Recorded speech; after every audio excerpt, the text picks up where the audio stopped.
తాకట్లో ఉన్న మీ బంగారాన్ని విడిపించి ఆ రోజు ఆన్లైన్ రేటుకి కొంటాం. Sharma gold company.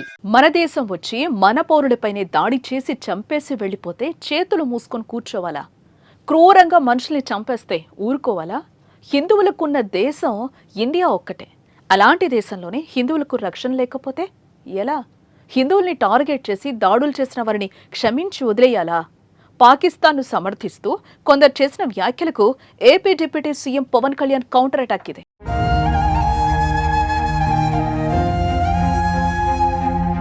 పహల్గాం దాడి ఘటనపై AP deputy CM Pawan Kalyan తీవ్రంగానే ఖండించారు.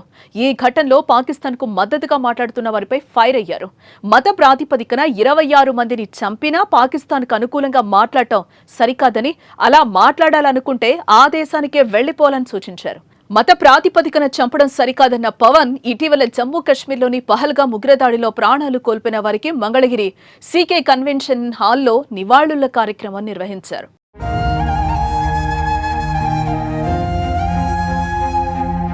ఉగ్రవాదం, హింసపై అందరూ ఒకేలా స్పందించాలన్నారు. కశ్మీర్ భారత్లో భాగమని, ఇలాంటి విషయాలపై ఓట్లు, సీట్ల కోసం మాట్లాడకూడదని చెప్పారు.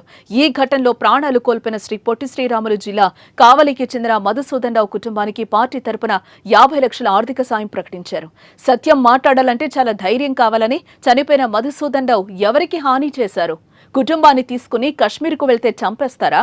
కశ్మీర్ మనది కాబట్టి అక్కడికి వెళ్లామని మధు భార్య చెప్పారు. హిందువులకు ఉన్న దేశం ఇదొక్కటే. ఇక్కడ కూడా ఉండొద్దంటే ఎక్కడికి పోవాలి? యుద్ధ పరిస్థితులు వచ్చినా సిద్ధంగా ఉండాలి. మత కలహాలు సృష్టించే వారిపై అప్రమత్తంగా ఉండి ఎదుర్కోవాలని పవన్ కళ్యాణ్ సూచించారు. పాకిస్తాన్ని ప్రేమిస్తా అంటారు వీళ్ళందరూ. ఇక్కడ భారతదేశంలో కూర్చొని మీరు పాకిస్తాన్ని ప్రేమిస్తుంటారు. మొన్న కొంతమంది నాయకులు డిబేట్లో మాట్లాడుతుంటే చూస్తున్నాను. మీరు పాకిస్తాన్ అంత ప్రేమిస్తే దయచేసి పాకిస్తాన్కి వెళ్ళిపోండి. ఇక్కడ ఎందుకు? పాకిస్తాన్ మీద మీకు అంత ప్రేమే ఉంటే ఇది మాట్లాడుతున్న పని ఏదైనా వీళ్ళందరూ కూర్చొని కాంగ్రెస్ నాయకులు వీళ్ళందరూ, కొంతమంది ఎమ్మెల్సీలు కూడా ఉన్నట్టుగా అనిపించింది నాకు చూస్తుంటే. ముఖ్యంగా సౌత్ నుంచి ఉన్నారు కొంతమంది సీనియర్ కాంగ్రెస్ నాయకులు. కాంగ్రెస్లోనే విభేదం ఉంది.